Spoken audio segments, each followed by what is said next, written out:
The story of Loki's children, particularly Fenris. Loki had two sons, two fine boys, by his wife in Asgard. But he also, from time to time, went travelling, went off to Jotunheim, where he had a relationship with a female giant named Angrboda. And she bore him 3 children, but none of them had a human shape. The Asgardians travelled to Jotunheim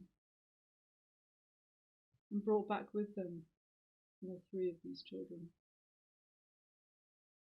One was a snake, which seemed to grow at an alarming rate, so by the time they had returned to Asgard, it was already huge.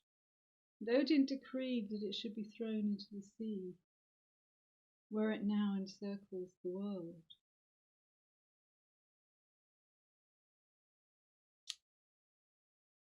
Loki's daughter, if you stood on her right side, you would see a young woman who was really quite fair, quite attractive. But if you stood to her left side, you would see a rotting, decaying corpse. Her name was Hel, and Odin declared that she should go to the depths of the underworld, and there she would care for the souls of those who did not die an honourable death. Loki's other son was named Fenris, and Fenris was a wolf. And when he was a cub, the gods liked to play with him, and Tyr particularly liked to stroke his fur and liked to play, but Fenris grew at an alarming rate.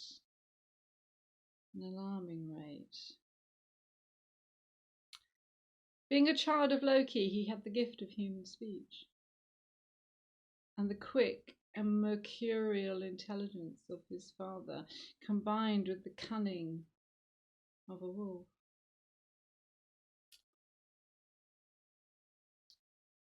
There came a time when the gods agreed that Fenris must be bound. They had a great chain forged by the dwarfs and challenged Fenris to submit to being chained in order to see if he could break the chain, which he did easily, much to the gods' horror. So they commissioned the dwarfs to make a second chain, even bigger and even heavier, but of course Fenris, incredibly strong, broke the second chain. He was a threat to the gods. He must be bound. Something must be done. The dwarfs came up with a plan. They would make a chain. They would make a bond that could bind Fenris. And they made it from the beard of a woman, the spit of a bird, the roots of a mountain, the sound of a cat's footfall. The dwarves are clever. The dwarves are cunning. The dwarves are master craftsmen. And that is in itself a kind of magic.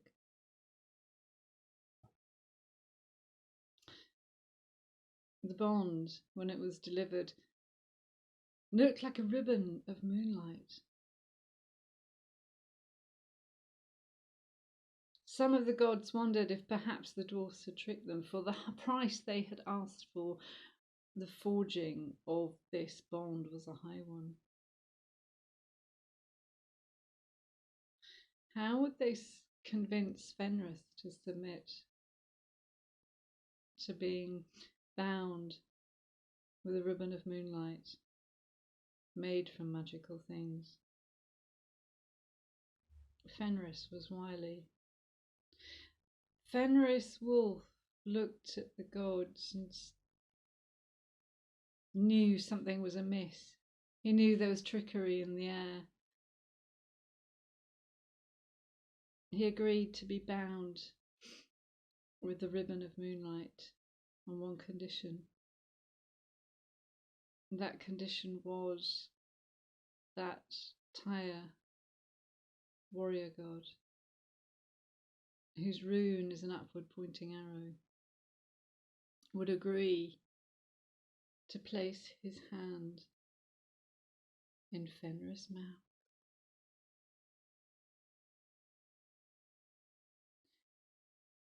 Tyr nodded, even though he knew the outcome of this, because he knew that Fenris posed a danger to them all.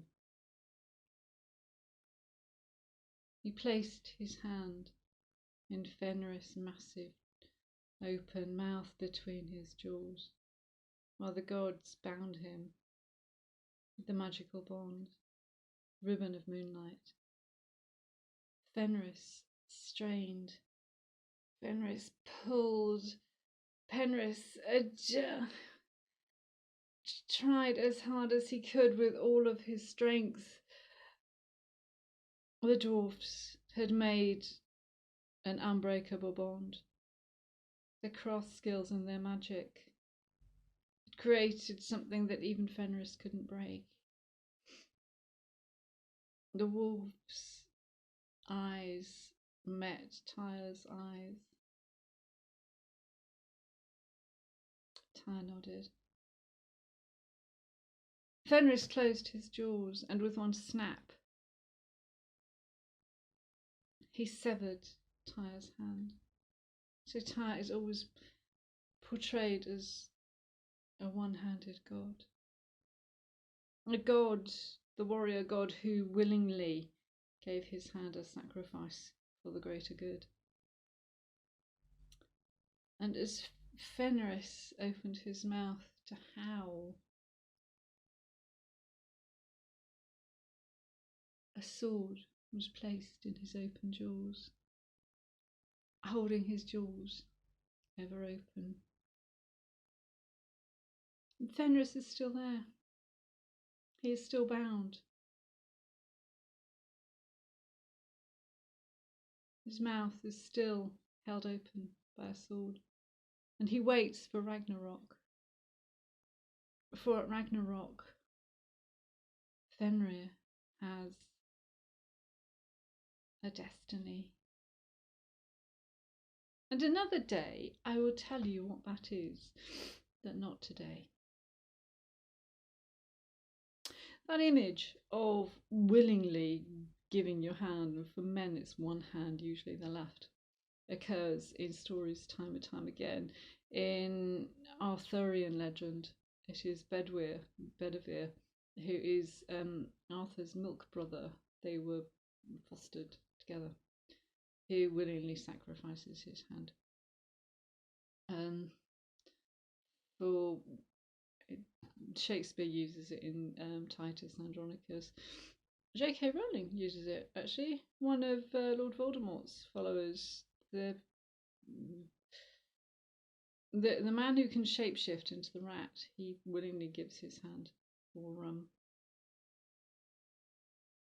to go in the cauldron so that Voldemort can be reborn.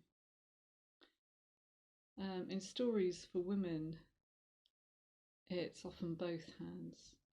There's a miller's daughter in a Brothers Grimm story who sacrifices both her hands. wonderful thing about stories. The same images appear all over the place, and the Midgard serpent that encircles the earth. The same. I think I'm right in saying in native Australian images that appears, but I don't really know very much about Australian Aboriginal. But I think I think in the Dreamtime there is a snake with the tail and the mouth.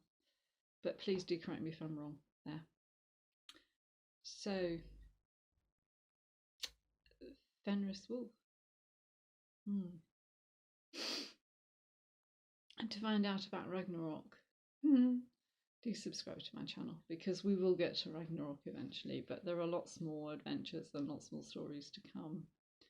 So, do keep reading stories and you try and tell them. And I hope to see you again soon.